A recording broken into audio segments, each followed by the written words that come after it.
दौलत में इस्लाम, अपने वालिदैन और मुल्क पाकिस्तान की खिदमत करने की तौफीक अता फरमाए। आमीन बिजाहि नबी अमीन सल्लल्लाहु तआला अलैहि वसल्लम। चलिए जी, अपनी बात की तरफ वापस आता हूँ। मैंने आपसे ये गुजारिश की थी कि आपने क्या सीखा? अभी हमारे साथ 1 माह आपका गुज़रा है और 1 माह में आपने क्या खोया, क्या पाया? तो एक चीज़ जो डिफ़रेंस आपको मिला है, वो ये मिला है कि आपको पहले पता ही नहीं था कि कंटेंट राइटिंग होती क्या चीज़ है। आपको पता चल गया कंटेंट राइटिंग ये होती है। उसके बाद आपको कंटेंट राइटिंग में मैंने बताया कि एक कंटेंट होता है जिसे हम कहते हैं प्लेन कंटेंट, या हम कह लेते हैं ब्लॉग राइटिंग जिसे हम कह लेते हैं। वो मैंने आपको बताया कि ये ब्लॉग राइटिंग होती है, और ब्लॉग राइटिंग के ऊपर मैंने आपको थोड़ा-सा काम करवाया कि ये 500 वर्ड्स का एक आर्टिकल होता है और ये आपने ऐसे करके लिख लेना है। उसमें क्या होता है, सबसे पहले आपने इंट्रोडक्शन देना है, फिर उसके बाद बॉडी ऑफ द आर्टिकल होगी, और फिर उसके बाद आपने उसको कंक्लूड कर देना है। और उसके लिए क्या है जी, मैं स्क्रीन शेयर करने लगा हूँ जी।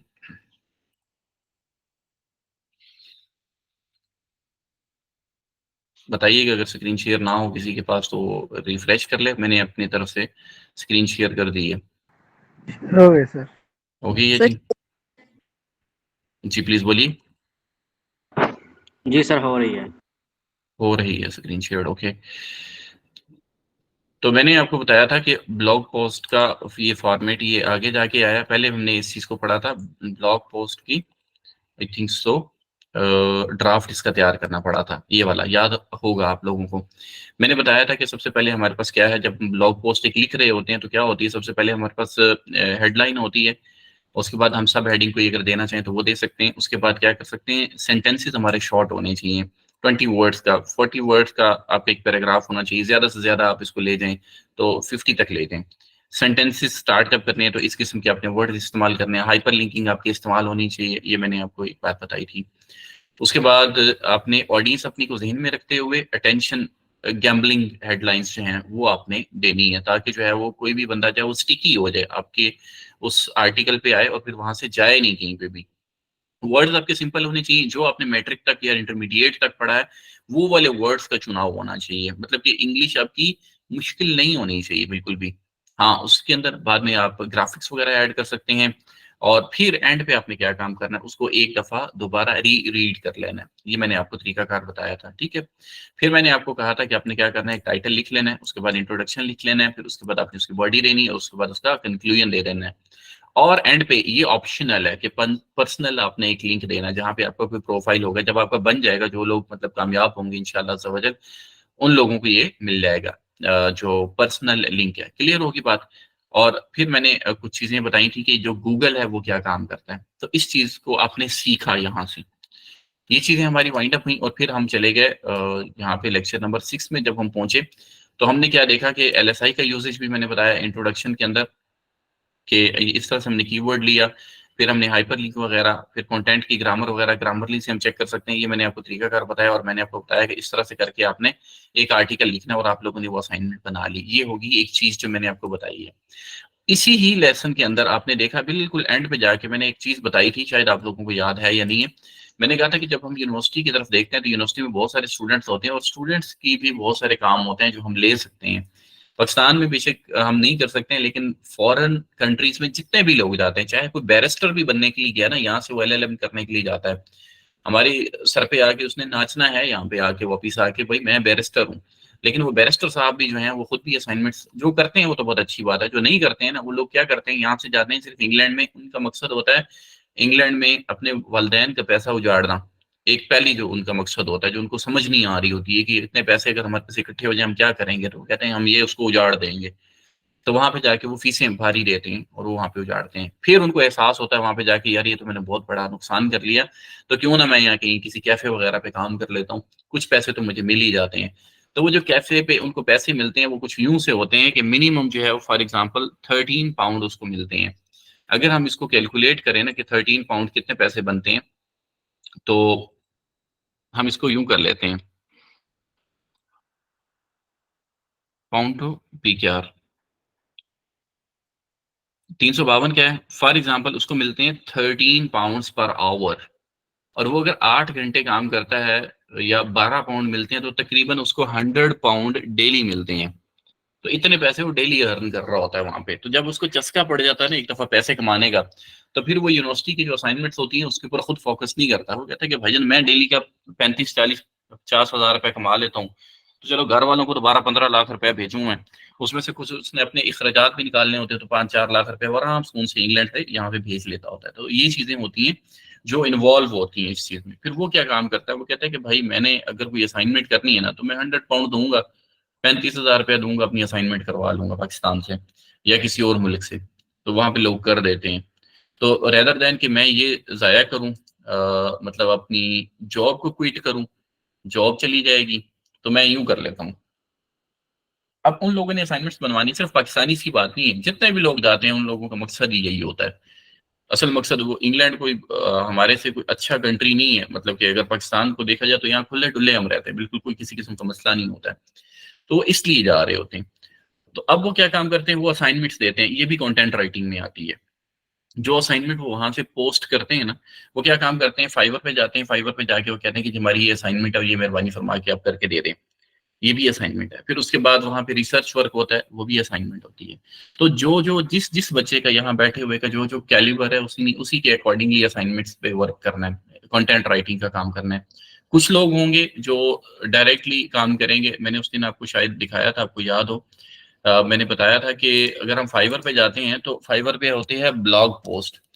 तो वहां पे लोग करते हैं काम फाइवर पे, जो फाइवर पे काम कर रहे होते हैं उसमें क्या होता है, पर वर्ड वो चार्ज करते हैं, ठीक है, कंटेंट राइटिंग का। तो वो कुछ इस तरह से होता है, कंटेंट राइटिंग, ठीक है। अगर मैं इस वर्क को देखता हूं तो यहाँ पे ये मोहतरमा है, एसईओ ब्लॉग कंटेंट जो ये लिखती हैं। अब इनकी प्राइसिंग क्या है, ये मैंने उस दिन भी आपको बताई थी। इसकी प्राइसिंग है 58 रुपीज, ये पर वर्ड चार्ज करती हैं। लाइक अगर एक पेज ये लिखती हैं तो तकरीबन $100 का होगा एक पेज, यानी कि 25 30 हजार रुपए का ये एक पेज लिख के देती हैं। समझ आई मेरी बात की? तो अगर ये एक पेज इतने का लिख के देती हैं, तो आप भी तो अच्छी खासी इंग्लिश लिख सकते हैं। आप में से हो सकता है कोई बच्चा जो है वो कर रहा हो, ग्रेजुएशन ही इंग्लिश का हो उसका, वो जब बच्चा लिखेगा तो डेफिनेटली वो इससे भी अच्छा अर्न कर सकेगा। यहाँ पे ये देखिए उसने कहा कि 500 वर्ड का वो जो आर्टिकल मैंने आपसे लिखवाने की कोशिश की, जो मैंने आपको बताया एसईओ ऑप्टिमाइज्ड होना चाहिए, तो उसमें क्या है, उसने कहा ये मैं 500 वर्ड का जो आर्टिकल है ये 3 दिन में लिखूंगी, यानी कि 150 वर्ड वो एक दिन में लिखती है, ठीक है। और फिर उसके मैं क्या चार्ज करूंगी, 10% मैंने आपको रियायत दे दी है, वही वाली जो आपको मिलती है बाटा सर्विस वगैरह पे। और 29,295 रुपये मैं आपसे चार्ज करूंगी। ठीक हो गया। इस लेवल तक आप भी इंशाल्लाह वसीस पहुंच जाएंगे, लेकिन उसकी की प्रैक्टिसिंग जो मैंने आपको पहले बताया था कि आपने पहले प्रैक्टिस करनी है। ठीक हो गया। एक क्वेश्चन लास्ट सेशन में भी आया कि सर हमने क्लाइंट कैसे लेना है। तो मैंने आपको बताया था कि क्लाइंट उस वक्त लेना है जिस वक्त आपके पास स्किल्स होंगी। एक स्किल आपके पास जो मैंने बता दी और आपने प्रैक्टिस कर ली, एक आर्टिकल आपने लिख के देख लिया, चेक होगा, फिर उसके बाद आपको पता चल जाएगा। अब सब लोगों को पता है ना इस चीज का कि आपने वो जो अपनी असाइनमेंट्स हैं वो कहाँ रखनी है, ये तो पता है ना आप लोगों को? Yes sir. जी सर। जी, किसी का कोई मसला तो नहीं है? सर अभी तक हमें जो ईमेल की बात हुई थी वो असाइन नहीं हुए। ईमेल असाइन अभी नहीं हुए क्योंकि हमारे पास टाइम ही नहीं है भाईजान इतना कि हम मतलब कि मैनेज कर सकें। आप लोग एक यूनिवर्सिटी जाते हैं और आपका काम खत्म हो जाता है, हम लोग यहाँ बैठे हुए हैं, अपना ऑफिस भी हमने रन करना है। उसके बाद हमने ये जो आज सेशन शुरू हो रहा है रात को 9:30 से लेके 10:30 तक, जिनमें सिलेक्टेड लोग हैं आप में से भी जिन्होंने अप्लाई किया हुआ था कि हम लोग जो हैं वो ज्वाइन करना चाहेंगे, उन लोगों को अलाउड होगा, वो लोग ज्वाइन कर सकेंगे। आज वाला सेशन जो है वो रात वाला 9:30 से लेके 10:30 11 तक चला जाएगा मैक्सिमम। वो इसलिए ये टाइम रखा गया है कि बहुत सारी लेडीज हैं वो सफर कर रही होती हैं, यूनिवर्सिटी जाती हैं, कॉलेज जाती हैं, या फिर कहीं पढ़ने पढ़ाने जा रही होती हैं।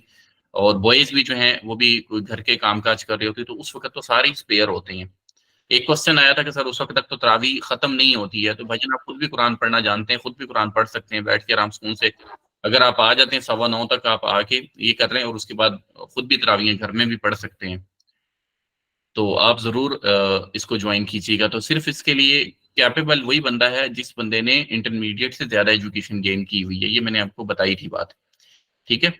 आप जब क्लास खत्म हो जाएगी उसके बाद आप तरावियां क़यामुल लैल करें, मुझे कोई एतराज नहीं है, आप सारी रात इबादत करें, एक रकात के अंदर आप सूरह बकरा की तिलावत करें, मुझे कोई एतराज नहीं है। 100 दफा सूरह इखलास पढ़ें। तो ये कोई एक्सक्यूज नहीं है कि सर जी हम तरावी पढ़ रहे होते हैं, ठीक है। तो आप मेहरबानी फरमाएंगे इल्म को हासिल करें। इस वक्त अपॉर्चुनिटी 4 दिन का सिर्फ ये सेशन है। जिन लोगों की एजुकेशन इससे ऊपर है वो लोग सिर्फ ज्वाइन करें इसको। क्लियर होगी बात। अब वो एक दूसरी बात है, एक आपके पास ब्लॉग राइटिंग आ गई, एक चीज जो आपको बता दी गई है, करना अब आपने खुद है, इसकी प्रैक्टिस करनी है। जो नई चीज समझ आती है वो पूछें हमसे, हम हाजिर हैं। और वो जो ईमेल की बात आप करें कि ईमेल आपको असाइन हो जाएंगे, भजन ईमेल हो जाएंगे असाइन, डोंट यू वरी, कल तक होप्स होगा आपको ईमेल्स असाइन हो जाएंगे। ओके सर, वो दरअसल वो, जी भैया, मैं ये कह रहा था कि शायद मिस्त्री मुझे नहीं हुए।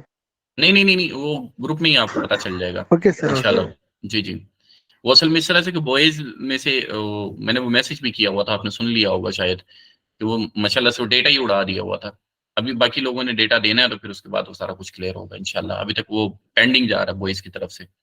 वेल, दूसरी चीज है जो आज 9:30 से लेके 10:30 तक सेशन है, उसके अंदर हमारी कंप्लीट हो जाएगी, वो हो जाएगी प्रोडक्ट आर्टिकल राइटिंग। यानी कि एक आर्टिकल लिखना है आपने जो कि प्रोडक्ट के रिलेटेड होगा, यानी कि ई कॉमर्स का होगा या एफिलिएट मार्केट का होगा या रिव्यू आर्टिकल होगा। इसको हम 3 नाम दे सकते हैं, ठीक है। तो आप वो भी सीख लेंगे। तीसरी चीज जो अब मैं करवाने जा रहा हूँ वो कुछ और है, वो है उन असाइनमेंट्स को पढ़ना कैसे है। मतलब कि जो गोरा या गोरे की कंट्री से या अरेबिक किसी भी कंट्री से, गल्फ कंट्री से आपके पास काम आ जाए, कोई बंदा असाइनमेंट भेजे, तो हमें ये पता भी तो हो ना कि भाई वो कहना क्या चाह रहा है, ठीक है। तो वो चीज मैं आपको आज बताऊंगा और कल बताऊंगा कि आपने कैसे काम करना है, ठीक है। उसके बाद नेक्स्ट जो होगा वो होगा उन लोगों के लिए जो इन तीनों चीजों के ऊपर ग्रिप हासिल कर लेंगे और फिर उसके बाद रिसर्च वर्क की तरफ जाएंगे। चौथी जो टाइप है कंटेंट राइटिंग की वो है रिसर्च राइटिंग। उसका काम आपको पाकिस्तान में भी मिल जाएगा और बाहर भी मिल जाएगा, हर तरह का काम उसका भी मिल जाता है। उसके अंदर वो लोग कामयाब होते हैं जिनका मुताला ज्यादा होता है, जो ज्यादा पढ़ते हैं। ठीक हो गया जी। अभी मैं मूव करने लगा हूँ इस असाइनमेंट की तरफ, जो मतलब कैसे पढ़नी है, कैसे रिक्वायरमेंट्स आती हैं। तो ये आपके सामने 3 चीजें हैं। एक है एब्स्ट्रैक्ट। एब्स्ट्रैक्ट कहते हैं खुलासा, किसी भी चीज का जो है ना खुलासा, उसको कहते हैं एब्स्ट्रैक्ट, ठीक है। जिसके अंदर मतलब कि कोई भी चीज है, ओपन डॉक्यूमेंट डॉट ओटीटी, अच्छा dot D.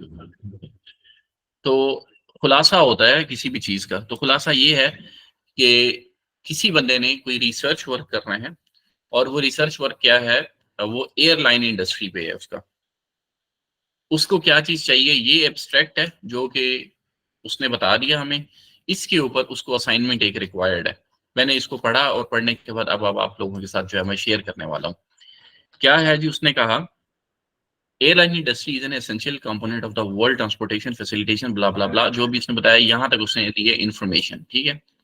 One of the fundamental technique used by the airlines to maximize revenue and manage demand is fee discrimination. ये उसने बता दिया कि एक फंडामेंटल टेक्निक है कि फी डिस्क्रिमिनेशन रख देते हैं वो, ठीक है, डिमांड को मैनेज करने के लिए। लाइक कोई बंदा है अगर वो एयरलाइन यूज करना चाह रहा है फॉर एग्जांपल, ये इन्फॉर्मेशन उसने दी है, पहले 3 सेंटेंसेस उसके इन्फॉर्मेशनल है। उसने क्या इन्फॉर्मेशन दी है कि कोई भी बंदा अगर अर्जेंट बेसिस पे उसको टिकट चाहिए हो कि भाईजान इसी गाड़ी के अंदर मुझे ये टिकट चाहिए या इसी एयरलाइन के अंदर मुझे टिकट चाहिए, तो डेफिनेटली वो उसको हाई पे करके वो उसको बाय करेगा। लेकिन अगर एक बंदा पहले ही रिजर्व करवा देता है, क्या रिजर्व करवाता है कि जी मैंने जाना है जी मई की 2 को, मैंने लाहौर से इस्लामाबाद मूव करना है, तो आप ब्लोच पे या जो भी फैसल मूवर्स हैं या कहीं पे भी आप अगर डाइवो पे रिजर्व करवाना चाहें तो उस वक्त इजीली आप अपनी मर्जी की मनपसंद की सीट रिजर्व करवा सकते हैं। ऐसा है कि नहीं है? बोलते जाइए कि जरा स्पीड से, टाइम बहुत शॉर्ट है, ठीक है। जी सर, ऐसा ही है। फिर उसके बाद क्या होता है जी कि जी। अगर रन टाइम पे आएंगे तो फिर डेफिनेटली वो कहेंगे भाईजान सीटें तो फुल हैं। फिर आप क्या काम करेंगे, कोई ऐसा बंदा वहां पे देखेंगे पैसेंजर, मैं अब वैसे यहाँ पाकिस्तान की बात बता रहा हूँ, तो आप कहेंगे यार कोई बंदा ऐसा है जो मतलब सेक्रीफाइस कर सकता है, मैं प्लीज डबल आपको पे कर देता हूँ, आप मेहरबानी फरमा के पीछे वाली गाड़ी पे आ जाए, मुझे अर्जेंटली जाना है। तो आप पे करेंगे क्योंकि आपको जरूरत होगी। तो उस चीज के लिए उसने ये बात बताई कि फंडामेंटल टेक्निक है जो कि एयरलाइंस यूज करती हैं। दिस थीसिस टारगेट्स, ये वाला थीसिस है, थीसिस होता है रिसर्च वर्क। किसी भी यूनिवर्सिटी के अंदर जो भी लोग ग्रेजुएशन करते हैं या मास्टर्स करते हैं, यहाँ पे भी कुछ लोग बैठे हुए हैं जिन्होंने थीसिस पे वर्क किया होगा, ऐसा है या नहीं है?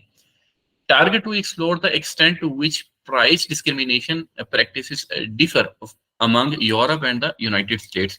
उसने क्या है, इसका टारगेट क्या है इस थीसिस का कि यूरोप और यूनाइटेड स्टेट्स के ऊपर काम होगा, डिफरेंस किस चीज का, डिस्क्रिमिनेशन प्राइस की का, ठीक हो गया, in the airline industry and have a look at their capacity effect on client preference and competitiveness among airways in those regions.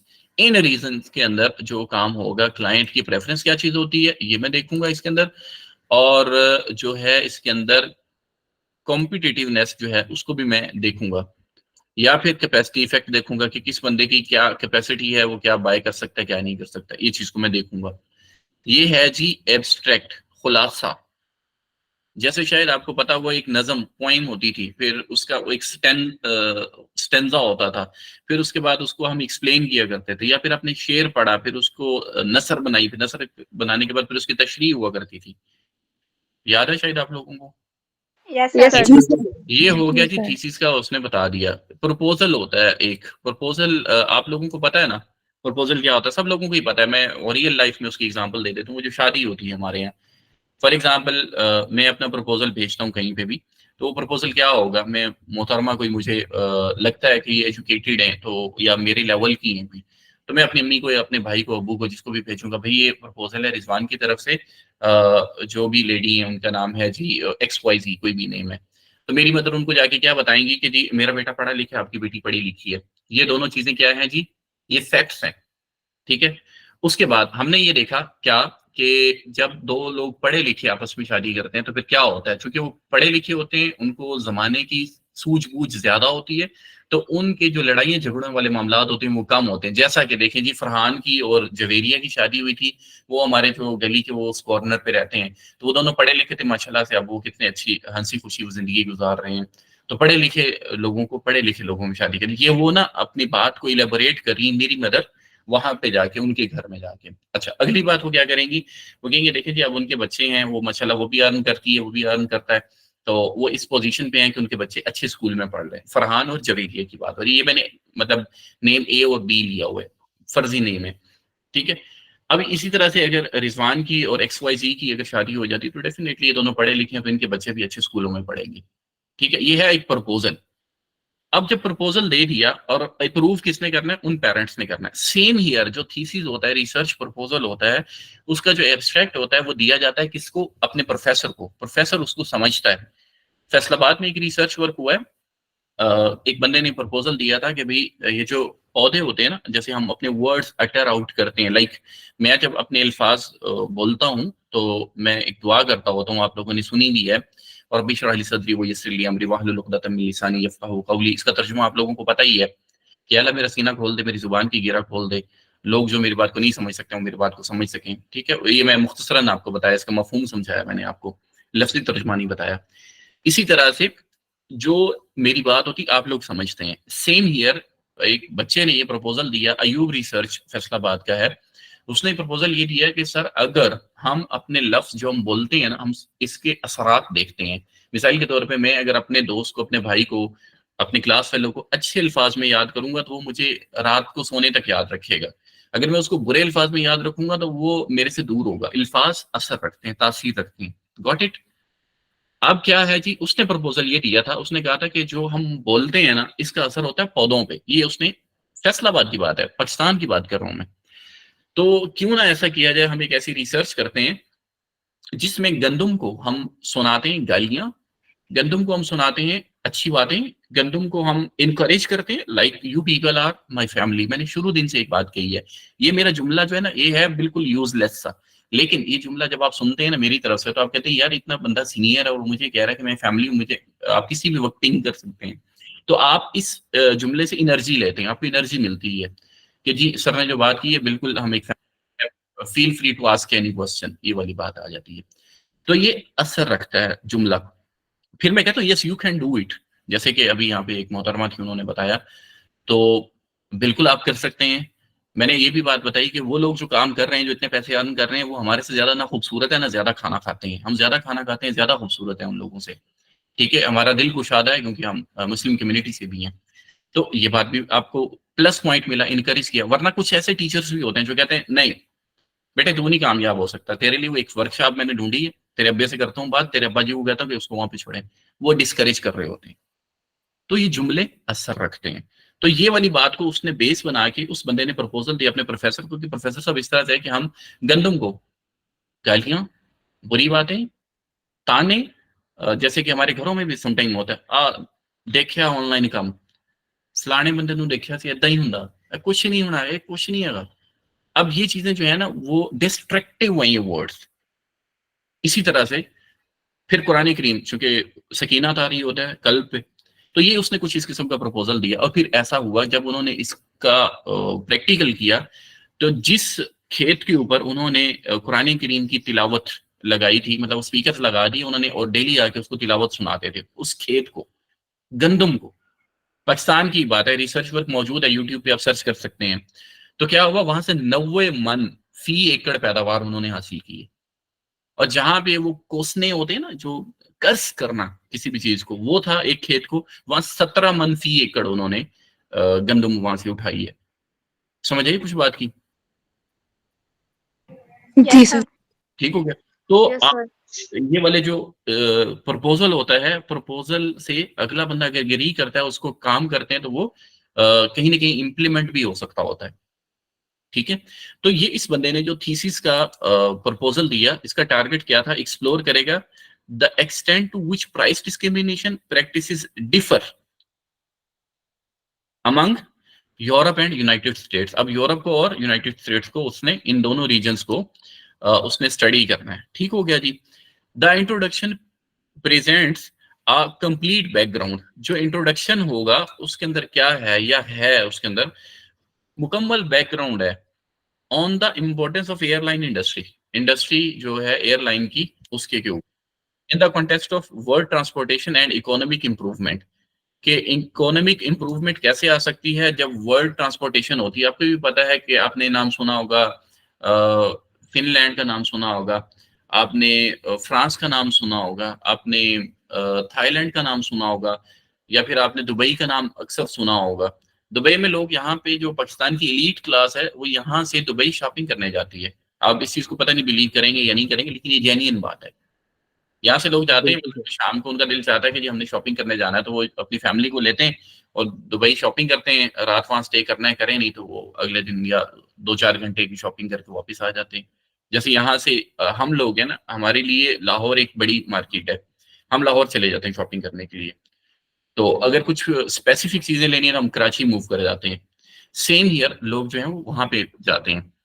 तो इससे क्या होती है, वर्ल्ड की ट्रांसपोर्टेशन होती है और इकोनॉमिक इंप्रूवमेंट आती है। जब जाहिर सी बात है दुबई की कोई एयरलाइन की कोई सीट्स खाली जाएंगी तो डेफिनेटली उनको नुकसान होगा, खसारा होगा। जब यहाँ से भर के जाएंगे तो उनको फायदा होगा। समझ आ रही मेरी बात की? It introduces the concept of the rate discrimination. अब ये रेट डिस्क्रिमिनेशन उसका जो है ना, वह एक की वर्ड है जो कि यूं समझ लें कि स्टेम कीवर्ड समझ लें इसको। ठीक हो गया जी। which involves a changing exclusive cost to customers for the same service or product and highlights its relevance and occurrence inside the airline sector। अब चीज वही है, टिकट वही है, लेकिन क्या होगा, ये जो है हमारे पास रेट की डिस्क्रिमिनेशन है, इससे कोई फर्क पड़ रहा है, ये उसने यहाँ पे कहा है। ठीक हो गया। फर्दर मोर, वही जो फर्दर मोर मैंने कहा, जब आप जुमला शुरू करेंगे तो फर्दर मोर आप लिखेंगे।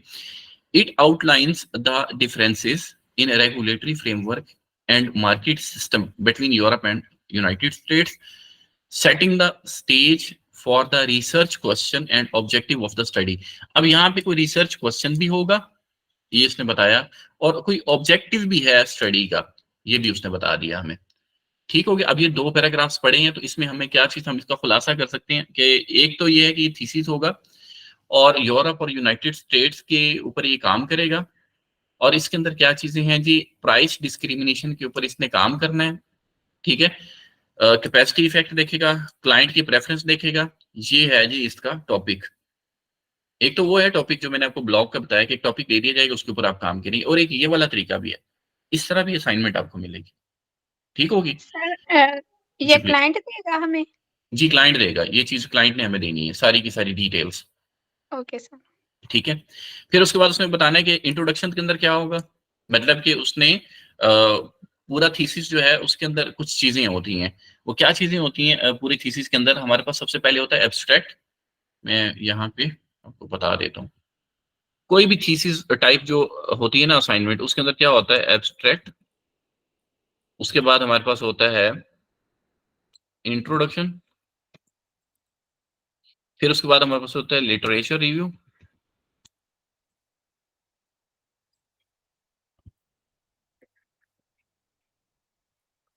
ठीक हो गया। उसके बाद आ जाती है मेथोडोलॉजी। उसके बाद आ जाता है रिजल्ट एंड डिस्कशन। और उसके बाद आ जाता है उसका कंक्लूजन। उसके बाद इसके हवाला जात आ जाते हैं, रेफरेंसेस। यहाँ पे हाफिज नईम साहब हैं, मेरे ख्याल नईम उनका नाम है शायद, वो मौजूद है इस वक्त? जी सर जी। जी बिल्कुल ऐसे ही होता है जी हजरत। जी सर जी, ऐसे ही बिल्कुल आप 100% ठीक जा अच्छा सही जा रहा हूँ। अगर मैं दाएं बाएं हूँ तो मुझे बता देना। अच्छा, रहे। जो बंदा थीसिस करता है उसकी जान पे क्या बनी होती है, जरा जल्दी से बताइए।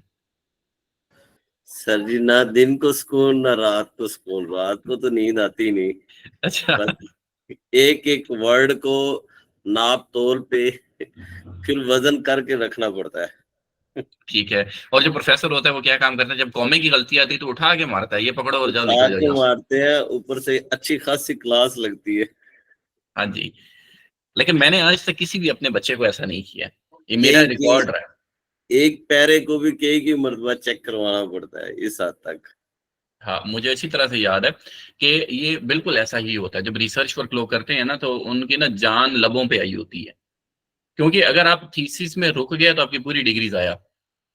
और रिसर्च वर्क करवाना ये काम जो है ना, ये वैसे मैं जो अभी आपको करवाने जा रहा हूँ, ये काम आप बिलीव मी और नॉट, एमफिल के जो लोग बैठे हुए, जैसे हजरत ने एमफिल किया हुआ है, तो एमफिल जिन्होंने किया हुआ है ना, उनको भी ऐसे नहीं करवाया गया होगा जैसे मैंने आपको करवा देना, ऐसे घोल के पिला देना मैंने इंशाल्लाह आपको। बाकी आगे अब आपकी मर्जी है, आप इसको जो है वो अपने अंदर समा लेते हैं या नहीं लेते हैं, वो आपकी अपनी चॉइस है। इंशाल्लाह। जी। मैंने ये आप हजरत आप खुद बता दें कि एक दिन के अंदर कभी ऐसा, जैसे मैंने आपको ये 20 मिनट के अंदर अंदर बताया, क्या क्या किसी प्रोफेसर ने आज तक आपको बताया? सच सच बताना, जो कहूंगा सच के सिवा कुछ नहीं कहूंगा। किसी को ऐसे बताया किसी प्रोफेसर ने? नहीं, ऐसा लग नहीं रहा बिल्कुल, क्योंकि हमने भी आखिर पढ़ा है, रिसर्च वर्क ही पढ़ा है, 1 साल कोर्स वर्क पढ़ा है। तो माशाल्लाह बहुत बेहतरी आ रही है, काफी बेहतरी है। मैंने इंशाल्लाह 1 महीने के अंदर अंदर आपको ये करवा देना है इंशाल्लाह ज़वजल। इंशाल्लाह इंशाल्लाह। ठीक है। और मैंने बिल्कुल भी अपने माथे पे कोई शिकन लाए बगैर बताना है। और जितने भी प्रोफेसर भी हैं ना, अगर कोई यहाँ पे प्रोफेसर बैठा भी हुआ ना, किसी यूनिवर्सिटी में पढ़ाता, तो मेहरबानी फरमाए को मुझे अडॉप्ट कर ले। कुछ भी नहीं होता, ये हमारे ही बच्चे हैं सारे जितने भी हैं। तो मेहरबानी फरमाए अपने चेहरे के ऊपर जो है ना शिकन ना लाया करें। हमारे ही बच्चे हैं, हमारा ही मुल्क है, हमने ही इनको आगे लेकर के जाना है। तो बाकी मेरे ये वीडियो हो सकता है बाद में भी बहुत सारे लोग सुनेंगे, क्योंकि ये यूट्यूब पे रहनी है और यूट्यूब पे बहुत सारे लोग इसको सुनेंगे भी, आने वाले कल में भी सुनेंगे, प्रोफेसर भी सुनेंगे इसको। तो मैंने उनकी बुराई नहीं की है जिस प्रोफेसर ने भी बाद में इसको सुनना है, लेकिन हकीकत यह है प्रोफेसर से बच्चे डरते हैं। डरते इस तरह से हैं कि अगर कोई बात कह दी पता नहीं आगे से वो सुनने को मिल जाएगी। ठीक है। तो ऐसा नहीं करना चाहिए, ये एटीट्यूड नहीं होना चाहिए एक टीचर का। टीचर हमेशा से पोलाइट होना चाहिए। टीचर इतना पोलाइट होना चाहिए कि स्टूडेंट का जब दिल चाहे उसको मैसेज करके पूछ ले, मेल करके पूछ ले कि सर ये कैसे, और उसको रिस्पॉन्सिव भी होना चाहिए अगर उसके पास टाइम मैनेज होता है तो। ये उन प्रोफेसर के लिए जो बाद में भी मेरी वीडियो सुनेंगे, आज से हो सकता है 10 साल बाद सुने जाके। वेल, तो इसमें क्या होता है, ये हमारे पास आ जाता है इंट्रोडक्शन। ठीक है। इंट्रोडक्शन के अंदर हम क्या काम करते हैं, सॉरी एब्स्ट्रैक्ट का मैंने बता दिया, खुलासा होता है। अब हम इसके ऊपर फर्दर काम करेंगे कि कैसे होता है ये खुलासा। ओहो, जस्ट अ सेकंड प्लीज।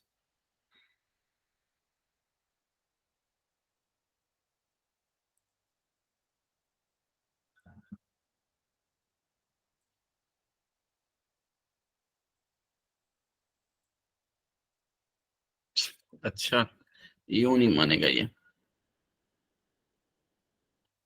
ले फिर। ठीक है। एब्स्ट्रैक्ट में होता है हमारा वो खुलासा। उसके बाद होता है इंट्रोडक्शन, और इंट्रोडक्शन ये बता रहा हूं मैं आपको कि इंट्रोडक्शन कैसे होगा। ठीक हो गया ये वाली चीज, सॉरी दिस वन। ठीक हो गया, ये इंट्रोडक्शन में आ गया। उसके बाद क्या होगा, the structure of the thesis is outlined. जो स्ट्रक्चर है वो उसका आउटलाइन कर दिया गया है। क्या, consisting of the chapters that will be covered together with literature assessment. जो लिटरेचर है इससे पिछला, जैसे मैंने आपको एक एग्जांपल दी है प्रपोजल की, ठीक है। अब वैसा होता है या नहीं होता है वो चैप्टर ही अलग है। मिसाल के तौर पे दो पढ़े लिखे लोग हैं, उनकी शादी हो जाती है, प्रपोजल एक्सेप्ट हो जाता है, जैसे कि थीसिस पे वर्क होता है, वर्क डन, इसी तरह से शादी भी हो जाती है, लेकिन बाद में वो नहीं भी चलते हैं, मियाँ बीवी इकट्ठे नहीं चल सकते हैं, बच्चे अच्छे स्कूल में नहीं पढ़ सकते हैं, बच्चों की वैसे तरबियत नहीं हो सकती है। ये तो आउटकम बात की है, लेकिन उसके अंदर कोई और फैक्टर्स इन्वॉल्व होंगे जिसकी वजह से उसकी आउटकम बैड आएगी। लेकिन अगर जैसा आपने प्रपोज किया था, अगर वैसा ही आप लेकर के चलें तो भाईजान जिंदगी जो है वो बिल्कुल ही जन्नत बन जाती है। इसी तरह से जो थीसिस हम करते हैं उसका प्रपोजल होता है, प्रपोजल के बाद थीसिस के ऊपर जैसा आपने प्रपोज किया था वैसा ही अगर लेकर के चलेंगे तो थीसिस बड़ा स्मूथ चलेगा। अगर नहीं वैसा करेंगे फिर थीसिस के अंदर आपके लिए परेशानियां आएंगी। लिटरेचर की असेसमेंट आएगी यहाँ पे। उसके बाद क्या है, मेथोडोलॉजी आएगी, analysis of the price discrimination, क्योंकि ये अम्ब्रेला उसका है ना, वो एयरलाइंस की प्राइस डिस्क्रिमिनेशन का, इसलिए उसने ये वर्ड यूज किया यहाँ पे। Analysis price discrimination practices, competitiveness dynamics in the airline industry, regulatory surroundings and price regulation। ये उसने कहा कि मैं इसके अंदर करूं, किसके अंदर, एनालिसिस के अंदर जो है इसको ऐड करूंगा। ठीक हो गया। कंज्यूमर के ऑप्शंस लूंगा और उसका बिहेवियर लूंगा। ठीक है। टेक्नोलॉजिकल इंप्रूवमेंट अगर कोई आई है तो वो, एंड प्राइसिंग टेक्निक्स कौन कौन सी इस्तेमाल की जाती है। प्राइसिंग टेक्निक्स मैंने आपको बताया कि जैसे कि अगर आपको जल्दी वाला कोई काम चाहिए तो उसकी प्राइस ज्यादा होगी। फॉर एग्जांपल मैं अर्जेंट सूट सिलाई करवाने के लिए जाता हूँ तो प्राइस टेक्निक क्या होगी, डबल चार्ज करूंगा, वो चार्ज करेगा टेलर मेरे से। ठीक है। और अगर मैं कहूंगा भाई ईद के बाद दे देना तो कोई मसला ही नहीं, वो कहेगा ठीक है फिर नॉर्मल चार्जेस होंगे। ठीक है, वो क्यू में लगा देगा। इम्पैक्ट ऑन मार्केट कॉम्पिटिटिवनेस, ठीक हो गया। एंड कंक्लूजन एंड सजेशंस, ये उसने वही चीज बताई है जो मैंने आपको बताई है इस जगह पे। ठीक है। इंट्रोडक्शन होगा, लिटरेचर हो जाएगा, फिर उसको मेथोडोलॉजी होगा, रिजल्ट और डिस्कशन होगा, कंक्लूजन होगा, और यहाँ पे उसने सजेशंस का एक चीज ऐड की है वो मैंने यहाँ ऐड नहीं की है, और मैं बताऊंगा कि मैंने क्यों नहीं की है आगे जाके कल इंशाल्लाह। और फिर उसके बाद हवाला जात होंगे यानी कि रेफरेंसेस होंगे। ये चीज यहाँ पे बयान की गई है कि इसकी थीसिस की आउटलाइन है ये वाली। ठीक हो गया, यहाँ तक कोई मसला मसाइल? No sir. No sir. Okay sir. ठीक हो गया। उसके बाद है जी उसके बाद है जी छुट्टी का टाइम होने वाला है। ठीक है, यहाँ तक आज काफी रहेगा। कुछ समझ आइए, कुछ नया विजन आपको मिला है कि मतलब कि एक असाइनमेंट थी वो वाली जो मैंने कल बताई, वो भी असाइनमेंट भाई जब कोई भी चीज है ना, असाइनमेंट ही होती है। मिसाल के तौर पे मेरी असाइनमेंट ये है कि मैंने आज बैठ के बंदे गिनने यहाँ से कितने गुजरते हैं, वो भी मेरी असाइनमेंट है। मेरा काम ये है कि आज मैंने इन जितने भी डॉक्यूमेंट्स पड़े हुए हैं मेरे सामने मेरी कबर्ड में, इनको मैंने अरेंज करना, ये मेरी असाइनमेंट है। आज मेरे प्रोफेसर ने मुझे कह दिया, मेरे सीनियर ने मुझे कह दिया, तो असाइनमेंट मेरी ये है। असाइनमेंट एक वर्ड वही नहीं होता जो मतलब कि आप स्पेसिफिकली इस्तेमाल करते हैं कि जो टीचर ने काम दिया वो असाइनमेंट है। नहीं, कोई भी काम जो असाइन कर दिया जाता है वो असाइनमेंट होता है। क्लियर होगी बात?